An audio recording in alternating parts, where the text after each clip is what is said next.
اور اللہ تبارک و تعالیٰ نے اسے حق اور باطل میں فرق کر دینے والی بتایا، یعنی کہ وہ بتا دیتی ہے کہ حق کیا ہے، باطل کیا ہے۔ فرقان سے بہت سے لوگوں نے زبور بھی مراد لی ہے، لیکن یہ رائے خال ہے۔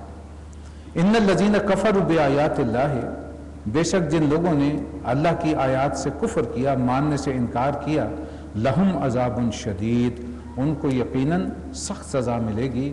واللہ عزیز ذو انتقام، بے شک اللہ بے پناہ طاقت والا، العزیز ہے زبردست، کمال قوت والا، اور یقیناً برائی کا بدلہ بھی دینے والا ہے۔ یہاں انتقام ہم اس معنوں میں نہیں لیں گے جو انسانوں کا آپس کا، اس میں ایک غصے کی کیفیت ہوتی ہے۔ معاذ اللہ، اللہ تبارک و تعالیٰ کے ساتھ ایسی کوئی کمزوری ہم جو ہے وہ اٹیچ نہیں کر سکتے کہ اللہ کو کوئی اشتعال ہے یا غصہ آتا ہے، نہیں، وہ جو انسان کا طرز عمل ہے اس کا بدلہ وہ یقیناً چکائے گا۔ اگر گناہ ہے تو سزا کی شکل میں، اور نیکی ہے تو جزا کی شکل میں۔ ان اللہ لا یخفی علیہ شیء فی الارض ولا فی السماء، زمین اور آسمان میں کوئی بھی شے ایسی نہیں ہے جو اللہ تبارک و تعالیٰ سے پوشیدہ ہو۔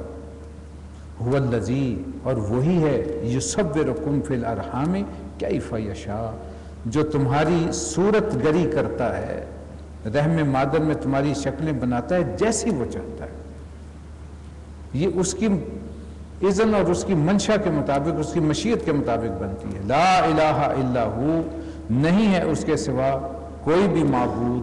هو العزیز الحکیم، یقیناً وہ زبردست ہے اور کمال حکمت والا ہے۔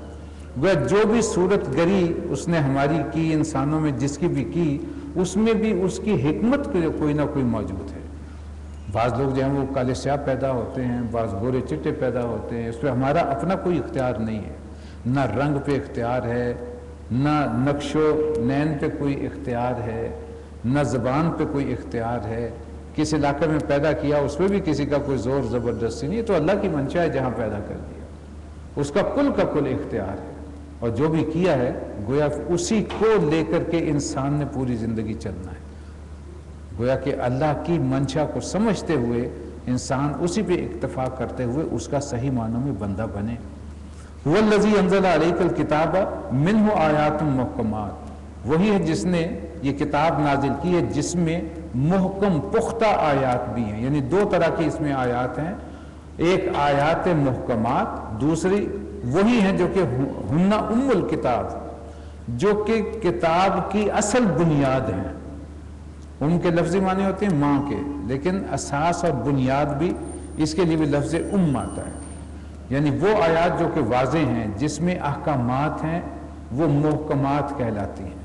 کیا کرنا ہے، کیا نہیں کرنا، کیا حرام ہے، کیا حلال ہے، نماز پڑھو، روزہ رکھو، حج کرو، حج کے مناسک ہیں، یہ سب محکمات ہیں، اور اسی پر اس کتاب کی اصل بنیاد ہے۔ گویا کہ ہر شخص صحیح معنوں میں مکلف ہے ان ہدایات پر عمل کرنے کا، ان احکامات کو اپنی زندگی میں رائج کرنے کا جو ان آیات میں آ گئے، یہ آیات محکمات۔ لیکن قرآن مجید میں دوسری آیات بھی ہیں، وَأُخَرُ مُتَشَابِهَاتٍ، جو کہ متشابہ ہیں، متشابہات ہیں، جن کے معنی ہم شاید نہیں سمجھ سکتے، اور یہ بھی معنی ہے کہ کسی وقت کے ساتھ ساتھ جیسے نوع انسانی تہذیب و تمدن کی سیڑھیاں چلتی چلتی منزل کے اپنے قریب تر ہوتی چلی جائے گی، بہت سے عقدے کھلتے چلے جائیں گے۔ نبی اکرم صلی اللہ علیہ وسلم کے زمانے میں بہت سی ایسی چیزیں تھیں جو کہ متشابہات میں تھیں، اور آج وہ محکمات میں شامل ہو چکی۔ جس طرح ہم جانتے ہیں کہ اجرام فلکی، زمین جو ہے وہ گردش میں ہے، بلکہ ساری کائنات گردش میں ہے۔ یہ چاند، سورج، ستارے، سیارے، کہکشائیں، یہ تمام کی تمام اپنے اپنے مدار میں، اپنے اپنے دائرے میں، اپنے اپنے جو بھی دائرہ کار اللہ تبارک و تعالیٰ نے ان کے لیے مقرر فرمایا ہے، اس میں وہ فضا میں تیر رہی ہیں یا خلا میں تیر رہی ہیں۔ چنانچہ سورہ یاسین میں وہ الفاظ آئے کہ کل فی فلک یسبحون، یہ کہ سب کے سب جو ہیں چاند، سورج، ستارے اپنے اپنے فلک میں گھوم رہے ہیں، تیر رہے ہیں۔ یسبحون ہے تیرنا۔ اس زمانے میں لوگوں نے کیا سمجھا ہوگا ہم کچھ نہیں کہہ سکتے، اس وقت یہ آیات متشابہات میں تھیں. اب ہے خلق السماوات والارض، اللہ نے آسمان اور زمین بنائے. خلق سبع سماوات، 7 آسمان بنائے. اب یہ 7 آسمانوں کی یا ایک سما کی کیا کیفیت ہے، اس کی حقیقت کیا ہے، آج ہم نہیں جانتے. سما کے معنی بلندی کے لیے گئے ہیں، 7 بلندیاں. اب وہ 7 بلندیاں کیا ہو سکتی ہیں، یہ بھی ہمارے علم میں کوئی یقینی بات اس کے متعلق ہم ابھی تک نہیں جان سکے. البتہ ہم امید رکھ سکتے ہیں کہ یہ بھی علم الاسماء میں شامل ہے. یہ بھی ایک نام ہے نا، سما، آسمان جسے ہم کہتے ہیں. تو یقیناً آدم کو پوٹینشلی اس کا علم یقیناً دیا گیا، اور وقت کے ساتھ وہ ظاہر بھی ہوگا. اور شاید وہ وقت اب نزدیک آ چکا ہو کہ جب یہ علم انسان کو حاصل ہو جائے گا کہ حقیقت میں قرآن مجید نے سما سے کیا مراد لیا ہے. لیکن فی الحال ہمارے لیے متشابہات میں ہے. لیکن وہ آیات جو محکم ہیں، جس میں احکامات ہیں، جس میں اللہ تبارک و تعالیٰ نے شریعت پوری کی پوری ہمیں بتا دی، کیا کرنا کیا نہیں کرنا، وہ ہیں جس کے ہم مکلف ہیں کہ اس کے ایک ایک حکم پر عمل کریں. فَأَمَّا الَّذِينَ فِي قُلُوبِهِمْ زَيْغٌ، جن لوگوں کے دل میں ٹیڑھ ہے، فَيَتَّبِعُونَ مَا تَشَابَهَ مِنْهُ ابْتِغَاءَ الْفِتْنَةِ وَابْتِغَاءَ تَأْوِيلِهِ، وہ لوگ فتنے کی تلاش میں متشابہات ہی کے پیچھے پڑے رہتے ہیں اور ان کو مختلف معنی پہنانے کی کوشش کرتے ہیں. آپ نے دیکھا ہوگا بہت سے آج ایسے قرآن مجید ملیں گے جس میں بہت سے مسلک پرست لوگوں نے مختلف چیزوں کے ہیں، یعنی یہاں یہ مطلب ہے، حالانکہ وہاں سرے سے کوئی اس مطلب کا تصور بھی نہیں ہوتا. لیکن وہ کوئی نہ کوئی اپنی چیز، مطلب کی چیز نکالنے کے لیے وہ توڑ موڑ کے کسی نہ کسی طرح وہاں پیدا کر لیتے ہیں. یہ متشابہات کو گھما پھرا کر کے لوگوں کو گمراہ کرنا، اس کے لیے اللہ تبارک تعالیٰ نے لفظ استعمال کیا کہ ایسے لوگوں کے دل میں ٹیڑھ پیدا ہو چکی ہے، گویا کہ وہ اپنے مفادات کے تحت کلام الہی کو غلط استعمال کرتے ہیں اور وہ آیات متشابہات سے فائدہ اٹھانے کی کوشش کرتے ہیں. وَمَا يَعْلَمُ تَعْوِيلَهُ إِلَّا اللَّهُ، جبکہ اس کا حقیقی مفہوم اللہ کے سوا اور کوئی نہیں جانتا. وَالرَّاسِخُونَ فِي الْعِلْمِ، اور جنہیں اللہ تبارک و تعالیٰ نے علم میں رسوخ اور رسائی عطا فرمائی ہے، یقولون، ان کا قول یہ ہے کہ آمنا بہ، ہم ان پر ایمان رکھتے ہیں، ان آیات پر بھی، اس لیے کہ کل من عند ربنا، یہ سب کے سب ہمارے رب کی طرف سے. کل قرآن رب کی طرف سے ہے. آیات متشابہات بھی اسی کا حصہ ہیں، وہ اللہ نے کسی حکمت کے تحت نازل کی ہیں. ان قریب ان کا راج انسان پر یقیناً کھلے گا، لیکن جب تک نہیں کھلتا اس میں سے اب از خود کوئی اس قسم کی ٹیڑھ نہیں نکالنی چاہیے، جبکہ مستند علماء، فقہاء، مفسرین کی طرف سے تحقیق کرنے کے بعد کوئی مطلب جو ہے وہ سامنے نہ آ جائے. جیسے سائنٹیفک فیکٹس جیسے ایسے نمایاں ہو رہے ہیں، بہت سی چیزیں جو ہیں وہ قرآن مجید سے جو ہیں وہ میچ کرتی چلی جا رہی ہیں، ٹیلی کرتی چلی جا رہی ہیں. گویا کہ قرآن مجید وہ کتاب حق ہے جس میں یقیناً کوئی شے بھی جو ہے ایسی نہیں ہے جو کہ مشکوک ہو، جس میں انسان کا کوئی ذہن ادھر ادھر بھٹک سکتا ہو. یہ علیحدہ بات ہے کہ اس کی حقیقت ابھی تک ہم اس کی کنہ تک ہم پہنچ نہ سکیں. وَمَا يَذَّكَّرُ إِلَّا أُولُو الْأَلْبَابِ، اور یہ حقیقت ہے کہ اس سے صحیح نصیحت اور سبق صرف وہ حاصل کرتے ہیں جو دانش مند ہیں، جو عقل و فکر سے اور ہوش و گوش سے کام لیتے ہیں. تو پھر دعا سکھائی گئی کہ جب یہ صورتحال ہے، ایک طرف محکمات ہیں وہ تو کلی عمل کرنا ہے، متشابہات ہیں کسی وقت انسان ان میں شک یا ریب میں پڑ سکتا ہے، امکانات موجود ہیں، تو اللہ سے دعا کرتے رہا کرو، ربنا لا تزغ قلوبنا بعد اذ ہدیتنا، اے رب ہمارے دلوں کو، ہمارے قلوب کو ہدایت حاصل کرنے کے بعد ان میں کوئی ٹیڑھ، کوئی غلط خیالات نہ پیدا کر دینا، کسی کجی میں ہمیں مبتلا نہ کر دینا. انک انت الوہاب، یقیناً تو ہی ہے جو سب سے بڑھ کے فیض رساں اور رحمت کرنے والا ہے. ربنا وہب لنا من لدنک رحمہ، تو ہی ہے جو کہ ہمیں اپنی رحمت کے دامن میں رکھنے والا ہے. انک انت الوہاب، اور تو ہی ہے جو کہ فیاض حقیقی ہے اور ہمیں ٹیڑھ سے بچانے والا ہے. ربنا انک جامع الناس لیوم لا ریب فیہ، یقیناً اے رب ہمارے تو ایک دن تمام انسانوں کو جمع کرنے والا ہے، اس دن لا ریب فیہ جس کے آنے میں کوئی شک نہیں. اور یقیناً یہ قیامت کا دن ہے، حشر کا دن۔ ان اللہ لا یخلف المیعاد، اور تو یقیناً اپنے وعدے سے ٹلنے والا نہیں ہے۔ ان الذین کفروا لن تغنی عنہم اموالہم ولا اولادہم من اللہ شیئا، جن لوگوں نے کفر کا رویہ اختیار کیا انہیں جان لینا چاہیے کہ اللہ کے مقابلے میں نہ ان کا کوئی مال کام دے گا نہ اولاد کام آئے گی۔ انسان جو بھی غلط قدم اٹھاتا ہے دنیا کے غلط اس رستے سے، غلط رستے سے جا کر کے وہ حرام اور حلال کی تمیز کو ختم کرتا ہے، اس میں اکثر و بیشتر مال کی محبت، اولاد کی محبت، گھر کی محبت، دنیا کی محبت ہوتی ہے۔ لہذا آپ دیکھیں قرآن مجید میں بار بار یہ مضمون آئے گا کہ یہ اولاد بھی، یہ مال بھی، یہ ہرگز تمہارے کسی کام آنے والا اللہ کے بالمقابل نہیں ہے۔ لہذا اس کی محبت میں مبتلا ہو کر کے حدود الہی کو مت توڑنا، یہ ہے تقویٰ کی روش اختیار کرنا۔ اولئک ہم وقود النار، یہی لوگ ہیں جو دوزخ کا ایندھن بنیں گے، ان میں جھونکے جائیں گے۔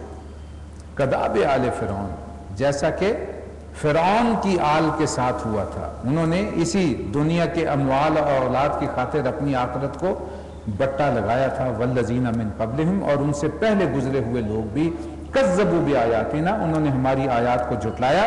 فأخذہم اللہ بذنوبہم، تو اللہ نے ان کے گناہوں کی پاداش میں انہیں پکڑ لیا۔ واللہ شدید العقاب، اور یقیناً اللہ سخت سزا دینے والا ہے۔ قل للذین کفروا ستغلبون وتحشرون الی جہنم وبئس المہاد، پس اے نبی کہہ دیجئے ان لوگوں سے جن لوگوں نے آپ کی دعوت کو قبول کرنے سے انکار کر دیا ہے کہ ان قریب وہ وقت آن لگا ہے جب تم مغلوب ہو جاؤ گے، جہنم کی طرف ہانکے جاؤ گے، اور جان لو کہ جہنم بہت برا ٹھکانہ ہے۔ بئس المہاد، مہد کہتے ہیں ماں کی گود کو، ماں کی گود سب سے اچھا اور جو ہے وہ جہاں سکون انسان کو سب سے زیادہ مل سکتا ہے وہ، لیکن یہ وہ مہد ہے جو کہ بیس یعنی انتہائی بری، بہت ہی برا ٹھکانہ۔ قد کان لکم آیۃ فی فئتین التقطا، تمہارے لیے ان دو گروہوں میں نشان عبرت ہے جو ایک دوسرے کے مقابلے پر آئے تھے۔ یہ کون سے دو گروہ تھے؟ بدر کے مقام پر جو آمنے سامنے آئے تھے، یعنی ایک طرف مسلمان ایک طرف کفار مکہ۔ فئۃ تقاتل فی سبیل اللہ، ایک گروہ وہ تھا جو اللہ کے لیے لڑ رہا تھا، اللہ کے لیے جنگ کر رہا تھا۔ وأخری کافرۃ یرونہم مثلہم رأی العین، اور دوسرا گروہ کافر تھا اور دیکھنے والے ان آنکھوں سے دیکھ رہے تھے کہ کافر گروہ جو تھا وہ مسلمانوں سے کہیں زیادہ تھا، دگنا تھا۔ حالانکہ گنتی میں تو وہ 3 گنا تھا، 1000 وہ تھے، ادھر 313 یا 17، جتنے اتنے بھی جو ہیں وہ 1/3 ہی جو ہیں وہ بنتے ہیں۔ واللہ یؤید بنصرہ من یشاء، لیکن نتیجے نے کیا ثابت کیا کہ اللہ اپنی فتح و نصرت سے جسے نوازتا ہے اسے ہی فتح حاصل ہوتی ہے، چاہے کوئی گروہ بڑا ہو چاہے چھوٹا ہو، اور یقیناً اللہ حق کے ساتھ ہے اور حق کی مدد فرماتا ہے۔ ان فی ذلک لعبرۃ لاولی الابصار، دیدہ بینا رکھنے والوں کے لیے اس میں بہت بڑا سبق موجود ہے۔ زین للناس حب الشہوات من النساء والبنین والقناطیر المقنطرہ، لوگوں کے لیے مرغوبات نفس بنا دی گئی ہیں، اور وہ کیا ہیں؟ عورتیں، من النساء والبنین اولاد، والقناطیر المقنطرہ سونے چاندی کے ڈھیر، من الذہب والفضہ جس میں سونا اور چاندی شامل، والخیل المسومہ اور سدھائے ہوئے گھوڑے، گھوڑوں کے اسے پیڈگری جو کہا جاتا ہے کہ بڑے وہ نشان زدہ اور خوبصورت گھوڑے اکٹھے کیے جاتے ہیں، والانعام والحرث، مویشی اور کھیتی باڑی، زمینیں، زراعت کے ذریعے زمینیں، یہ ہیں مرغوبات نفس۔ دنیا کی زندگی میں ہر انسان خواہش رکھتا ہے اپنے اپنے زمانے میں، اس زمانے میں گھوڑے ہوتے تھے، آج کاریں گرنے، اس زمانے میں تھوڑی تھوڑی زمینیں ہوتی ہوں گی، بڑی جاگیرداریاں بھی ہوتی ہیں، لیکن ہمارے ہاں تو اب بھی وہ جاگیرداریاں موجود ہیں، تو لہٰذا جس کے پاس سینکڑوں مربع ہوتے ہیں، بڑے بڑے محلات ہوتے ہیں، اور وہ پھر کئی شادیاں بھی کرتے ہیں، اور شادیوں کے بغیر بھی حرام کاریاں جو کرتے پھرتے ہیں اور نہ جانے کیا کیا کچھ کرتے ہیں، یہ اس نفس کے بھٹکائے ہوئے لوگ ہیں۔ اور یہ انسان کی یہ جو شرست ہے، اس سرشت کا سارا یہ فساد ہے۔ فطرت کے اعتبار سے انسان کے اندر خیر ہی خیر ہے، لیکن انسان کے اندر وہ حیوانی جبلتیں بھی ہیں جو اللہ نے ہر انسان میں رکھی ہیں۔ جانور کو بھی بھوک لگتی ہے، انسان کو بھی لگتی ہے، جانور میں بھی شہوت کا جذبہ ہے، انسان میں بھی، اور جب یہ منہ زور ہوتا ہے تو پھر یہ حلال و حرام نہیں دیکھتا، پھر نہ جانے کہاں کہاں منہ مارتا ہے۔ یہ انسان کی وہ اینیمل انسٹنکٹس جو ہیں، وہ حیوانی داعیات جو ہیں، وہ اگر انسان ان کا اسیر ہو جائے، انہی میں پھنس کے رہ جائے تو گویا آخرت اپنی برباد کر لیتا ہے۔ اور یہ ایک حقیقت ہے جو اللہ تبارک و تعالیٰ نے انسان کے اندر رکھی ہے، لہٰذا اسے واضح طور پر یہاں بیان کیا گیا کہ یہ مرغوبات نفس تمہارے لیے بنائی گئی ہیں، لیکن یہ ہے کہ ان کی حقیقت کیا ہے؟ ذالک متاع الحیات الدنیا، یہ دنیا کی چند روزہ زندگی کا ساز و سامان ہے، بس اس کی یہ حقیقت ہے۔ واللہ عندہ، اور جو کچھ ہو اللہ کے پاس ہے، حسن المآب، وہ ہے حقیقت میں بہترین ٹھکانہ۔ کل، تو کہیے نبی، انبئکم بخیر من ذالکم، کیا تمہیں میں بتاؤں کہ اس سے بڑھ کے بہترین شے کیا ہے، خیر کیا ہے؟ للذین اتقوا عند ربہم، ان لوگوں کے لیے جو بچیں اپنے رب کے احکام کو توڑنے سے لیے اور ان شہوات سے بچتے ہوئے، عند ربہم، ان کے رب کے پاس، جنات تجری من تحت الانہار، وہ باغات جن کے دامن میں نہریں بہ رہی ہوں گی، خالدین فیہا، جہاں وہ ہمیشہ ہمیشہ رہیں گے، وازواج مطہرۃ ورضوان من اللہ، وہاں ان کے پاکیزہ جوڑے بھی بنائے جائیں گے، اور جو بڑھ کے سب سے شے ملے گی وہ اللہ کی رضا۔ واللہ بصیر بالعباد، یقیناً اللہ اپنے بندوں کے رویوں پر نظر رکھنے والا ہے، اللہ دیکھ رہا ہے۔ الذین، یہ کن کے لیے ہوں گے؟ الذین یقولون، ان لوگوں کے لیے جو یہ کہتے ہیں، ربنا، اے رب ہمارے، اننا آمنا، کہ ہم بے شک تجھ پر ایمان لائے، فاغفر لنا، تو ہماری خطاؤں سے درگزر فرما، فاغفر لنا ذنوبنا وقنا عذاب النار، اور ہمیں آگ کے عذاب سے بچا لے۔ یہ کون ہیں؟ ان کی زندگی کا نقشہ کیا ہے؟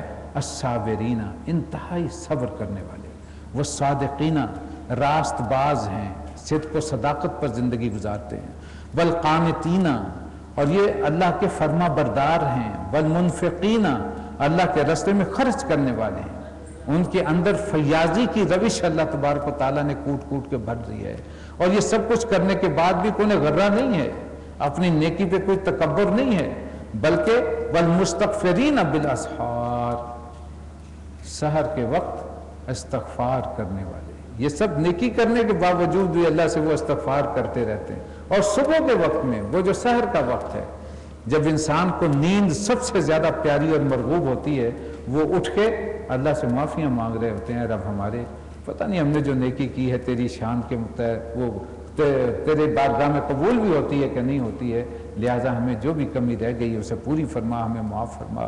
شاہد اللہ انہ لا الہ الا ہو، اللہ نے خود اس بات کی گواہی دی ہے کہ اس کے سوا کوئی معبود نہیں ہے، والملائکۃ، اور فرشتے بھی گواہ ہیں، وَأُولُو الْعِلْمِ، اور وہ لوگ جنہیں اللہ تبارک و تعالیٰ نے علم عطا فرمایا ہے، قائمًا بالقسط، وہ عین عدل کے ساتھ اس گواہی پر جمے ہوئے، قائم ہیں، کھڑے ہوئے۔ لا الہ الا ہو، لا الہ الا هو العزیز الحکیم، یقیناً اس کے سوا اور کوئی معبود نہیں، اور وہ زبردست ہے اور کمال حکمت والا ہے۔ اسی اللہ کی شان کیا ہے؟ ان الدین عند اللہ الاسلام، تو اس نے جو تمہارے لیے رستہ بنایا ہے، جو دین بنایا ہے، وہ صرف اور صرف اسلام ہے۔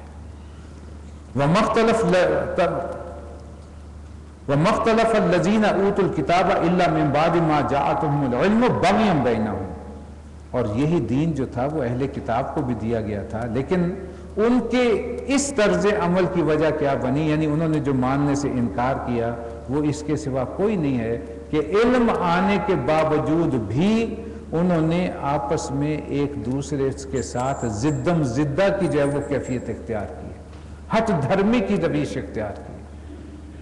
یہودی جو ہیں وہ ہم پڑھ چکے ہیں کہ یعرفونہ کما یعرفون ابناءہم، اے نبی آپ کو، قبلہ کو، قرآن کو، اس ہدایت کو یہ ایسے پہچانتے ہیں جیسے کوئی اپنے بیٹوں کو پہچانتا ہے، پھر مانتے کیوں نہیں؟ اس قدر پہچان ہونے کے بعد بھی یہ تھی وہ کیفیت بغیم بینہم کی.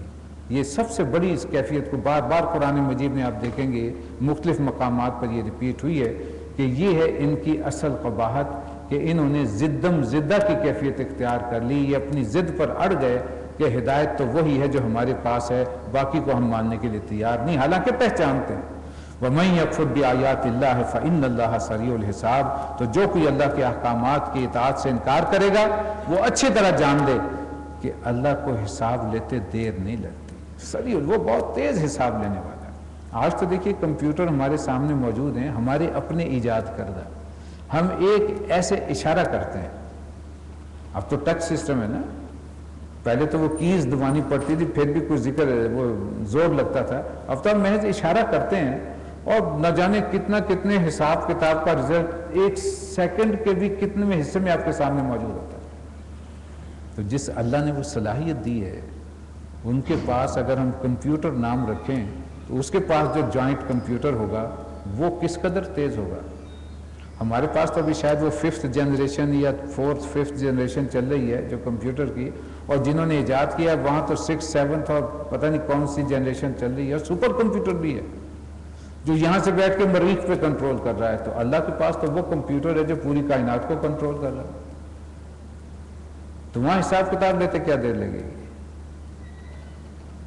فَإِنْ حَاجُّوكَ، اور اگر اب بھی یہ لوگ دلیل آنے کے بعد بھی یہ لوگ اگر آپ سے جھگڑا کریں تو اے محمد صلی اللہ علیہ وسلم فَقُلْ، ان سے کہہ دیجئے أَسْلَمْتُ وَجْهِيَ لِلَّهِ وَمَنِ اتَّبَعَنِي، کہ ہم نے تو اپنا چہرہ یعنی اپنا سر اللہ کے احکامات کے سامنے خم کر لیا ہے، ہم تو اس کی ہر بات مانیں گے، اور وہ بھی جنہوں نے جو میرے پیروکار ہیں. وَقُلْ لِلَّذِينَ أُوتُوا الْكِتَابَ وَالْأُمِّيِّينَ أَأَسْلَمْتُمْ، اور پھر ان اہل کتاب کو اور غیر اہل کتاب کو دونوں سے پوچھو کیا تم بھی اس کی اطاعت و بندگی قبول کرنے کے لیے تیار ہو.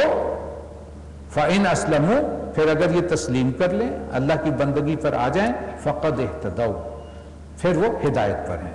وَإِنْ تَوَلَّوْا، لیکن اگر یہ منہ پھیر لیں، ماننے سے انکار کر دیں، فَإِنَّمَا عَلَيْكَ الْبَلَاغُ، تو آپ کے ذمے تو محض پہنچا دینا ہے، آپ نے اتمام حجت کر دیا، اب اللہ جانے اور یہ جانے. واللہ بصیر بالعباد، یقیناً اللہ اپنے بندوں کے معاملات خود دیکھنے والا ہے، وہ پھر خود ان کے انجام تک ان کو پہنچا دے گا.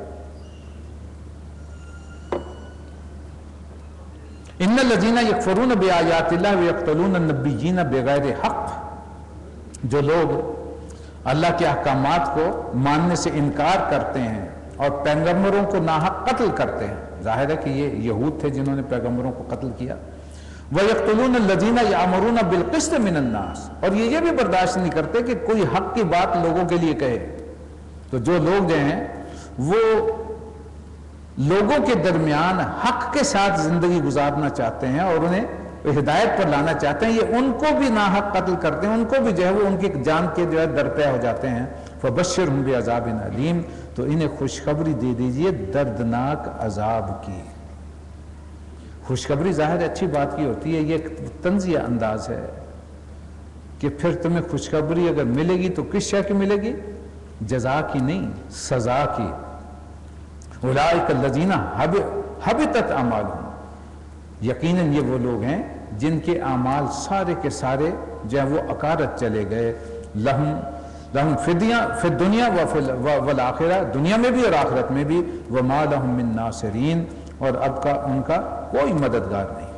الم تر الی الذین اوتوا نصیبا من الکتاب، کیا تم نے نہیں دیکھا ان لوگوں کو جنہیں کتاب میں سے کچھ حصہ ملا ہے کہ ان کا کیا حال ہے. یدعون الی کتاب اللہ، جب انہیں بلایا جاتا ہے اللہ کی کتاب کی طرف، لیحکم بینہم، تاکہ ان کے درمیان اس کے مطابق فیصلے کیے جائیں. ثم یتولی فریق منہم، تو ان میں سے ایک فریق جو ہے وہ اس سے پہلو تہی کرتا ہے. وہم معرضون، اور آنے سے منہ پھیر جاتا ہے. ذالک بانہم قالوا لن تمسنا النار الا ایاما معدودات، یہ کیوں ہے؟ ایک امانی، ایک وہ وشفل تھنکنگ ہے جو وہ کہتا ہے کہ مجھے تو کسی شے کی ضرورت نہیں ہے، میں تو بخشا بخشایا ہوں. لہذا وہ ایک امانی یہاں بیان کر دی گئی کہ اس وجہ سے ہے کہ یہ کہتے ہیں کہ ہمیں نہیں چھوئے گی آگ مگر گنتی کے چند دن. وغرہم فی دینہم ما کانوا یفترون، ان کے ان خود ساختہ عقیدوں نے